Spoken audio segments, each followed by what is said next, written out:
Baik, bismillahirrahmanirrahim. Assalamualaikum warahmatullahi wabarakatuh. Perkenalkan, nama saya Ahmad Fardansyah, mahasiswa semester 3, Prodi Administrasi Pendidikan STKIP Muhammadiyah Bogor. Dalam kesempatan kali ini, di mata kuliah Komparasi Sistem Pendidikan yang diampu oleh Bapak Dr. Muhammad Takdir MPD, saya akan menjelaskan mengenai perbandingan landasan filosofis penyelenggaraan pendidikan di 3 negara, yaitu negara Jepang, Amerika, dan terakhir negara Indonesia. Jika kita ketahui, setiap negara mempunyai landasan filosofis yang berbeda dalam pendidikan. Persingkat waktu, langsung saja kita masuk ke dalam materi perbandingan landasan filosofis penyelenggaraan sistem pendidikan di 3 negara ini. Yang pertama kita bahas dulu di negara Amerika. Di Amerika, dalam landasan pendidikan yaitu menganut sistem pragmatisme. Artinya landasan yang dia pakai dalam pendidikan itu pragmatis.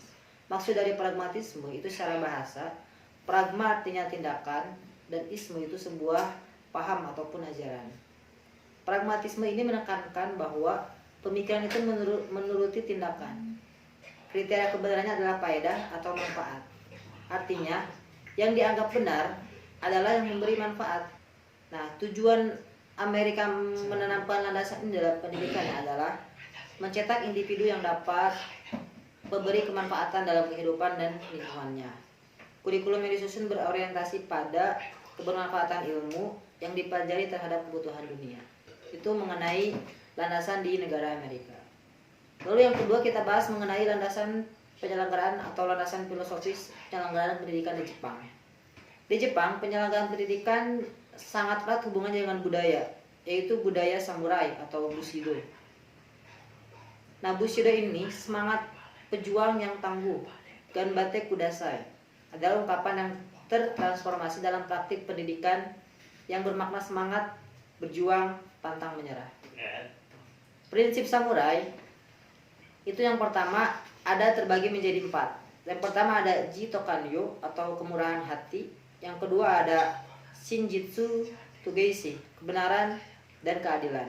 Dan yang ketiga ada Reigi Tusonkei, kesopanan dan kehormatan.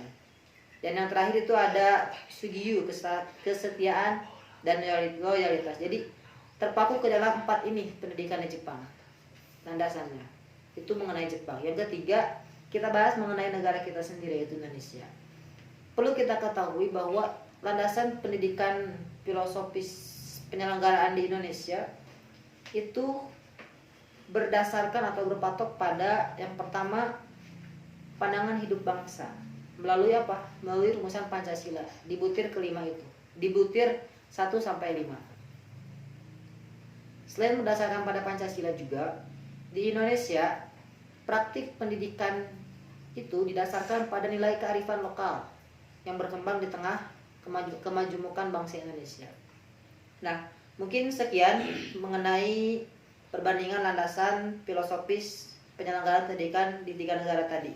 Tentu kita mengetahui banyak sekali perbedaan yang dianut oleh masing-masing negara berdasarkan apa yang mereka tetapkan dan apa yang mereka sepakati. Itu mempunyai nilai khas atau nilai ciri sebuah negara dalam menjalankan pendidikan. Sekian dari saya. Terima kasih. Wabillahi taufiq wal hidayah. Assalamualaikum warahmatullahi wabarakatuh.